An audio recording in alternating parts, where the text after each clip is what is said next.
Estamos de volta com o TV Câmara Entrevista e no programa de hoje a gente está conversando sobre jovens contemporâneos e de acordo com a Organização para a Cooperação e Desenvolvimento Econômico, 14% dos adultos brasileiros têm ensino superior. Para continuar essa nossa conversa, a gente recebe a psicóloga Lucimar de Léo e o Betinho Zulu, que trabalha com os jovens aqui de Jacareí. Eu gostaria então que vocês repercutissem essa questão. 14% dos jovens, dos adultos, tem nível superior, que na verdade não é um número tão baixo assim. Até um tempo atrás, eu me lembro que era 2%. Vieram todos os incentivos, as políticas públicas, e esse número subiu para 14%. Mas eu tenho percebido, tenho lido alguns artigos tal, que fala que o jovem de hoje, os jovens até os 19, 20 anos, eles já não estão tão afim de um nível superior formal de faculdade como a gente conhece hoje. Eles estão afim, muitos estão afim de uma profissionalização, mas nem tanto de uma educação com nível formal. Não sei como é que vocês têm sentido isso. E muitos também não estão afim de ganhar bem. Eles estão afim de ter experiências. Então, por exemplo, aquela velha questão, eu posso ganhar bem nessa empresa X, não ganhar tão bem na empresa Y, mas a empresa Y vai me dar mais oportunidades, vai me dar, por exemplo, oportunidade de trabalho que a empresa X, que vai me pagar bem melhor, não vai me dar. Como que vocês sentem isso? O jovem de hoje, atual, o mais jovem, ele não procura tanto a instituição formal de ensino, ele procura mais a profissionalização. Você que trabalha com uma categoria de jovem, que eu acho que deve ser um jovem mais de classe média, mais ou menos. Média baixa, na verdade. Média baixa. É. E você que trabalha com um jovem que já é mais de periferia mesmo, como é que vocês têm sentido isso? A procura pelas faculdades, ela continua bastante grande, ela continua aumentando, né? Especialmente pelo curso de psicologia. Hoje o curso de psicologia é um dos mais concorridos. É mesmo? No Brasil. Acho que ele está perdendo para medicina e direito, me parece. Chamou até a nossa atenção esses números. O que eu percebo é que, assim, muitos jovens, eles vão para a faculdade não por um desejo próprio, muitas vezes por um incentivo ou por uma indicação da família, porque precisam, né, precisam ter uma profissão, porque precisam ir para o mercado de trabalho, nem sempre é por uma decisão pessoal. A gente tem um fenômeno hoje que é muita desistência, muitos jovens desistem, trocam de curso, não terminam as faculdades, trancam e voltam mais tarde, depois, enfim. Volto a dizer que, assim, eu entendo que é um pouco por conta dessa busca. Como você falou, essa coisa de eles não ficarem tanto tempo nas empresas, né? Realmente nós somos de uma geração que as pessoas iniciavam e terminavam suas carreiras dentro de uma mesma empresa. Alguns, ou né, nem tantos, conseguiam ter uma ascensão dentro dessa carreira, outros se mantinham no nível médio dentro da carreira, mas dificilmente abria-se mão de algo sólido, de algo constituído, para ir em busca de uma nova oportunidade profissional. Hoje eles estão mais, os jovens estão mais corajosos nesse sentido, né? Eles buscam, ou porque eles acham que a outra empresa vai lhe dar melhores experiências, ou porque eles oferecem mais qualidade de vida. Isso é uma coisa que eu ouço muito, né? Eu não quero viver estressado como meu pai e a minha mãe, eu não quero viver correndo atrás do dinheiro como meu padrinho, a minha madrinha, enfim, eles têm este objetivo. Mas entre ter este objetivo e traçar metas para atingir esse objetivo, às vezes eles ficam pelo meio do caminho. E isso é algo que me preocupa. Eu percebo que às vezes existe um objetivo lá no final do caminho, mas às vezes eles não conseguem traçar as estratégias para conseguir atingir.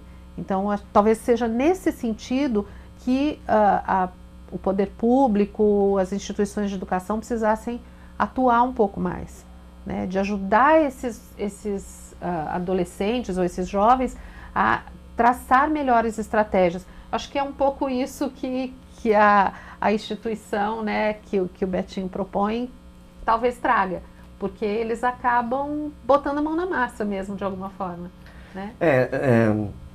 A gente tem alguns projetos por iniciativa deles, assim, você cria a metodologia, a dinâmica didática, e a execução tem que ser eles, assim, até para que de alguma maneira a gente possa avançar dentro desse processo mesmo de experiências, né? Olha, vamos fazer uma avaliação agora do que a gente fez, mas seja uma ação, seja um evento ou seja uma atividade. A gente sempre faz uma avaliação no final e diz assim, olha, a gente errou aqui não foi legal. Então, às vezes eu deixo errar, porque eu aprendi assim, às vezes as pessoas que me ensinaram deixavam eu errar para dizer assim, olha, tá vendo, você errou aqui. E aí eu tenho jovens hoje, pra você ter uma ideia, que ele não quer trabalhar na cervejaria. Mesmo ele tendo condições de trabalhar numa cervejaria, mas ele não quer trabalhar na cervejaria porque a cervejaria vende cerveja. Ele não quer trabalhar numa empresa que de alguma maneira não tem os ISO de sustentabilidade, né? Esses selos, pra você ter uma ideia, de certificação nas empresas, porque aquela empresa não condiz com o modo de vida que ele tem. Então, mesmo ele terminando mesmo ele tendo o ensino superior. E aí, às vezes ele prefere, pra você ter uma ideia, a gente tem jovens hoje que conseguem fazer um brechó no final de semana, porque aquilo é o necessário para ele sobreviver, pagar suas contas e viver bem, reutilizando coisas que normalmente as pessoas não davam importância para aquilo, né? Tem gente que veste 2, 3 vezes uma roupa e eles conseguem fazer um dinheiro.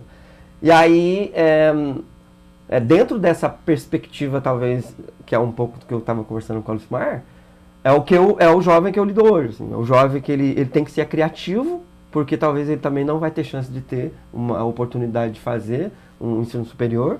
Então ele tem que usar a criatividade, ele tem que fazer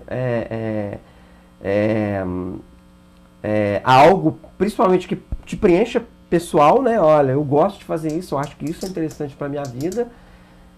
Não quero ser escravo, ou seja, eu quero trabalhar de uma maneira feliz e contente, pagar as minhas contas e também viver. Então eu lido com esse jovem hoje, assim, né? Pode ser que amanhã ou depois ele possa, talvez assim, a gente tem tido também uma pressão da família, né? Não estou aqui, às vezes a gente falando só desses que são específicos, mas também tem uma pressão da família, porque a família também não vai entender que aquele menino, porque eu lembro da minha época, uma das felicidades que a minha mãe tinha é eu chegar com o uniforme da empresa em casa, né? Hoje, assim, o menino, ele monta um home office na casa dele e trabalha de bermuda e com um computador, com uma conexão de internet, ele consegue, com as novas metodologias de mercado criativa, ele consegue ser um design gráfico, pra você ter uma ideia, necessariamente até sem fazer um curso, e fazer artes gráficas, ou editar um vídeo, ou fazer... Então, assim, eu tenho alguns jovens que já conseguem ter um ganho, pra você ter uma ideia. Conseguiu convencer a mãe e o pai que aquilo também é um emprego, que não é fácil, né? Porque a mãe quer ver ele acordar de manhã. A mãe que já é de outra geração. A geração da carteira. Porque às vezes a mãe, ele vai dormir na hora que a mãe e o pai achavam que ele tinha que... Tá levantando. Mas só que ele passou a noite editando, fazendo uma arte, ou passou a noite desenvolvendo um aplicativo, ou desenvolvendo alguma facilidade de gestão para alguém ou para alguma coisa, né? Então a gente tem, assim, por isso que eu aprendo muito com eles, assim. Às vezes eles resolvem coisas que eu vou ter que chamar um profissional para poder fazer, e eu sento com eles e eu falo assim, tô com esse problema. A gente consegue solucionar o problema. Por causa dessas características, eles acabam sendo menos ambiciosos financeiramente, em termos... Porque vai ter sua facilidade de vou poder trabalhar de casa, no horário que eu quero, vou poder fazer o que eu quero. Será que eles são menos ambiciosos do que as outras gerações que estavam dispostas a sacrificar seu tempo, seu conforto e tantas coisas por causa da questão financeira? Eu acredito que sim. Né? Eu acho que bem-estar conta mais. Eu acho que, exato. Eu acho que eles podem perder financeiramente, mas eles ganham em bem-estar, ganham em qualidade de vida. Não sei se é exatamente com esse nome que eles chamam, mas acaba sendo isso, né? O que a gente percebe é que, assim, talvez seja uma missão diferente, né? Eles não ambicionam dinheiro, eles não ambicionam ter, eles ambicionam ser, né? Ser mais felizes, ser mais saudáveis, ser mais... contribuir mais com o planeta ou com... Exatamente, com as outras pessoas, enfim. Eu acho que essa não é uma realidade, né, da maioria dos jovens, né? A gente vê que a gente tem aí uma grande parte dos jovens que não entendem muitas dificuldades como oportunidades. O Betinho está falando de jovens que, talvez até porque eles tenham alguém mostrando o caminho, né, e talvez seja um pouco isso que eu falei anteriormente, que eles não sabem muito lidar com as estratégias, mas se eles tiverem alguém que mostre essas estratégias, que mostre esse caminho, eles vão entender essa dificuldade muitas vezes como oportunidades. Mas quando a gente amplia essa visão para a maioria dos jovens, elas têm dificuldade de enxergar oportunidades.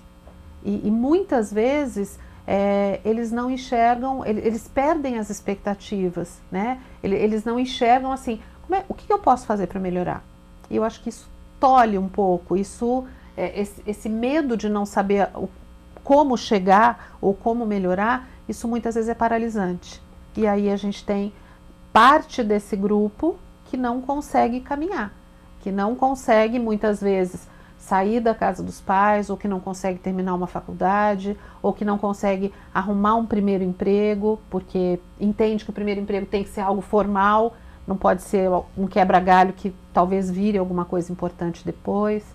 Então, eu acho que a gente está falando aí de um público diferenciado, esse público que tem essa oportunidade de criar uma metodologia de trabalho, facilita. Então, a gente precisava ter outras iniciativas parecidas. Ou seja, a gente está numa situação que o jovem tem tudo à mão, mais consciente ambientalmente, não é mais desprendido em termos materiais, mas vai precisar aí de uma direção, talvez, de um direcionamento de quem é adulto, de pais, sim, professores, educadores e políticos também. O mercado, na verdade, o mercado não está para esse jovem, o mercado de trabalho, não. Assim como eu falo desses jovens mas também tem os que têm uma formação acadêmica e hoje preferem 1000 vezes ajudar uma comunidade, né? A gente tem muitas dificuldades aqui, né? De não ver bons projetos, pra você ter uma ideia, independentes nos bairros, principalmente nos bairros distantes, né? Nas periferias aqui da cidade, porque não tem talvez esse não só o engajamento, mas não tem esse direcionamento dessas pessoas. Então você pega lá a igreja, a sociedade de amigo de bairro, o próprio gestor da cidade, que tem essa possibilidade de criar esses mecanismos lá naquela comunidade, não tem esse tipo de interesse. Então, assim, aquilo lá, no final de semana, para você ter uma ideia, ele fica sem nada para fazer. Então, você tem coisas que são comemorativas do ano, assim, final de ano, carnaval, festa junina, uma outra festinha do bairro, mas assim, claro, assim, você pega lá um projeto igual do Thiago do Pedra Mar, né, que é o Nós do Morro. Então, assim, você vê que aquela comunidade, ela adotou aquele projeto e fazem, pra você ter uma ideia, aquele projeto funcionar. Então, assim, tem várias iniciativas, pra você ter uma ideia, que poderiam ser feitas, principalmente por as pessoas que têm esse conhecimento, mas a gente também não vê muita vontade dessas pessoas de se deslocar, às vezes, para alguns lugares e juntar essas pessoas, principalmente em escolas, né? Então, assim, a gente tem tido a felicidade aqui, por conta da repercussão do nosso projeto, da gente ser chamado para alguns lugares, principalmente para solucionar pequenos, eu não digo, não vou falar problemas, mas demanda, né, de como que é fazer isso. E às vezes está tudo pronto, só que eles precisam de uma voz de comando para que o negócio funcione. Quando você fala que às vezes não existe a vontade, talvez muitas vezes não exista o saber fazer. Sim. Né? Talvez pessoas até tenham vontade de fazer isso, mas por onde eu começo? Como é que eu vou fazer isso? Sim. Né? E aí muitas pessoas esperam que o órgão público, ou que a igreja, ou que, enfim, que alguém, né, impulsione esse movimento. Mas é importante a gente entender que, assim, qualquer um de nós pode fazer a diferença, né? A gente vai começar pequenininho, de repente eu começo ali na minha casa, e aí eu consigo puxar um vizinho, puxar o filho da minha comadre, e aquilo pode ir crescendo, eu posso ir buscando informação, buscando conhecimento, e talvez fazer outros movimentos e criar outras instituições que possam fazer trabalhos semelhantes. Porque a mão de obra a gente já tem, né? Em todo lugar que a gente passa, a gente tem jovem, de diferentes idades. Quero aproveitar, né, que você está falando sobre isso. Como que nós, que estamos olhando de fora, a gente está olhando a geração que está chegando, como que a gente pode ajudar eles, encaminhar eles, ajudar a encontrar o rumo? Porque de repente a gente está só criticando, mas esse pessoal não termina um curso, não continua no mesmo emprego, não sabe o que é ter compromisso com o horário, e de repente tem um lado bom disso tudo que a gente poderia estar direcionando e estar incentivando eles nas profissões ou carreiras, que vão ser novas carreiras e novas profissões que a gente não tem nem como falar agora. Como que a gente poderia estar incentivando esse pessoal a se encontrar, em vez da gente só ficar ali na retaguarda, ou só criticando, ou só destruindo ainda mais os sonhos desse pessoal que está chegando? Desencorajando. Bom, a gente tem tido experiências parecidas com essa. O que você quer, assim? Primeiramente, o que você quer para você, assim? Porque não adianta nada. Eu tenho algumas coisas que acontecem comigo, assim, o menino que não chega meia-noite e meia na casa dele, a mãe liga para mim. Porque assim, ela estipulou o horário, sim, ele não chegou, ou ela liga, ou ela fala, Betinho, ela pergunta se ele esteve lá. Ah, ele esteve lá? Não, ele estava lá. Você deve receber umas 200 ligações, sim, por noite. Bastante, assim, né? E quando encontra, né?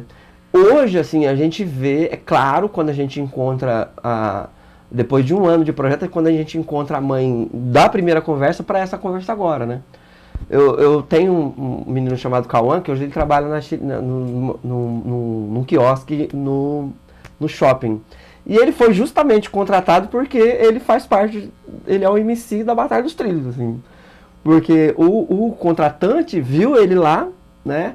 E aí talvez é isso, assim, quando o contratante perguntou, você é da Batalha dos Trilhos, você é MC da Batalha dos Trilhos? Eu sou. Ele disse, ele gelou, porque ele achou que isso ia gerar um preconceito. Ia não só gerar um preconceito, mas ia desqualificar ele para aquela função, e o credenciou. Porque a característica, para você ter uma ideia, que aquele contratante estava querendo, um cara mais comunicativo, que tinha uma boa memória, que tinha essa questão mesmo de, principalmente de enfrentar um público de mais de 400 e 500 pessoas numa noite. Então, aí eu falei, tá vendo, calma, a gente pensa que talvez o que você faz, não tem gente olhando, mas o cara te contratou justamente porque você tem essas aptidões, né?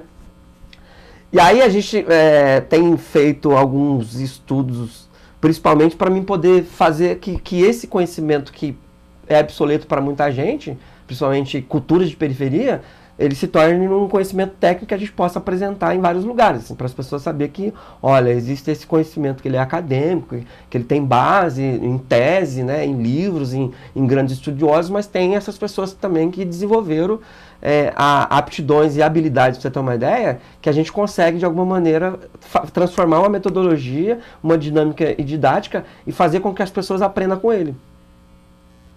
Tá certo, muito legal essa sua experiência do rapaz que foi empregado por causa disso. Agora, na visão de uma psicóloga, como que a gente pode, como pais e educadores, incentivar essa geração que está chegando? Bom, eu acho que primeiro é a gente entender que o adolescente, ele não nasce adolescente, né? Antes disso ele é criança, e a gente precisa começar essa transmissão de valores lá na infância. A gente precisa introduzir o diálogo, a gente precisa introduzir o respeito às diferenças, a gente precisa introduzir esse relacionamento de as pessoas olharem no olho, conversarem, se tocarem. Isso tudo é muito importante. É importante resgatar tudo isso. Parece que isso, com a questão da tecnologia, e eu não sou contra, eu não vou fazer uma apologia contra a tecnologia, porque eu acho que a tecnologia precisa ser nossa aliada, mas com a questão da tecnologia, a gente desvalorizou essas questões mais pessoais, né, de proximidade. Então, acho que a gente precisa fazer um resgate a isso, e a partir do momento que a gente promove o diálogo já na infância, a gente consegue construir uma relação de proximidade entre pais e filhos. E isso vai para a escola, isso vai para a vida de trabalho, e isso vai caminhando. Nem todas as famílias são estruturadas para se fazer isso claramente. Não, isso dá para fazer em qualquer lugar. Se essa criança vive com os avós, se ela vive com os tios, se ela vive com um cuidador, se ela vive com a babá, a gente consegue cultuar e imprimir esses valores que são importantes para as famílias. E é a partir disso que a gente vai transformar os nossos jovens em pessoas mais fortes, em pessoas mais objetivas, em pessoas que de fato queiram buscar aquilo que elas acreditem, né? A gente precisa, eu acho que assim, acho que a palavra de ordem aí é esperança. Não esperança de esperar, mas esperança de vamos arregaçar as mangas e vamos trabalhar, vamos investir nesses jovens. Eles estão aí, a gente consegue sim fazer muita coisa com eles. Eu tenho o aluno mais novo da minha turma de segundo semestre de psicologia, ele tem 17 anos. E ele percebeu que os outros alunos, né, eu tenho alunos, eu comentei com o Betinho que eu tenho alunos com 17 e com 60 anos da mesma turma. E ele percebeu que muitos alunos estavam com dificuldade na questão da tecnologia. Porque tem muita disciplina online, tem muito trabalho online, tem muita web aula, enfim, que eles têm que dar conta. E ele me perguntou se ele, por iniciativa própria, me perguntou se ele podia criar um grupo de estudo e chegar 1 hora mais cedo por semana na faculdade para poder ajudar os colegas. E essa semana foi a primeira semana que ele fez isso. Aí ontem, por volta de 1 hora da manhã mais ou menos, a gente estava conversando no WhatsApp, porque era a hora que dava, né? E ele estava me contando do como foi essa experiência. Então, eu falei para eles tudo o que eu fiz, como é que eu estudei, e eu percebi que eles saíram de lá mais tranquilos. Gente... Já está atuando como psicólogo. Exatamente. Aí, você tendo 17 anos. Como psicólogo, como professor, como educador. Dentro desse, então... E é incrível esse comportamento, que acontece várias coisas parecidas, assim, né? Do sentimento da solidariedade, né? De, assim, não é uma questão, não é uma obrigatoriedade. Assim, eu vou ajudar porque é a minha turma, porque é a não, eu quero ajudar porque eu sei, tô vendo a dificuldade e eu posso ajudar, né? Isso acontece muito. A gente tem, eu lido muito talvez com meninos filhos de pais separados, né? Alguns não têm pai, a gente vê a carência que quando eles chegam, principalmente quando você acolhe eles, e você vê que depois de um tempo, pra você ter uma ideia, eles conseguem, pra você ter uma ideia, já falar pra você de uma maneira que pudesse falar com uma família, né? E aí você fica impressionado de como ele vai falar pra você, eles falam pra você, de que aquilo que eu falei daquele tempo, ele seguiu, e hoje ele é o que é porque ele ouviu. Então, assim... E eles aprendem a ser e a gente acha que não. Por isso que essa questão... Eles estão de olho 24 horas no que a gente faz. Se aquelas pessoas que eles depositaram a confiança, sem ser as pessoas de casa, der qualquer vacilo, eles vão ficar... Eles também estão muito mais sentimentais. Então, eles vão ter decepções assim e vão ficar muito triste com aquilo. E aí aquilo, por incrível que pareça, aquilo acaba mudando, pra você ter uma ideia, a trajetória da vida dele. Uhum. A decepção. Muito legal, a gente teria muito aqui para continuar conversando com a Lucimara e com o Betinho. Daria aqui 2 TV Câmara Entrevista, mas infelizmente o nosso programa de hoje vai ter que ficar por aqui. Agradeço a presença de todos vocês aqui, muito obrigada, foi muito esclarecedor. A gente está aqui discorrendo sobre vários assuntos, sobre várias gerações, sobre o engajamento dessa geração nova. E eu aprendi muita coisa aqui com vocês, muito obrigada. E o TV Câmara Entrevista fica por aqui. Para você rever o que foi falado hoje, é só acessar a nossa página no Facebook, facebook.com/TV Câmara Jacareí, ou acessar o nosso canal no YouTube também, o youtube.com/TV Câmara Jacareí. Um grande abraço para todos vocês e até o nosso próximo encontro.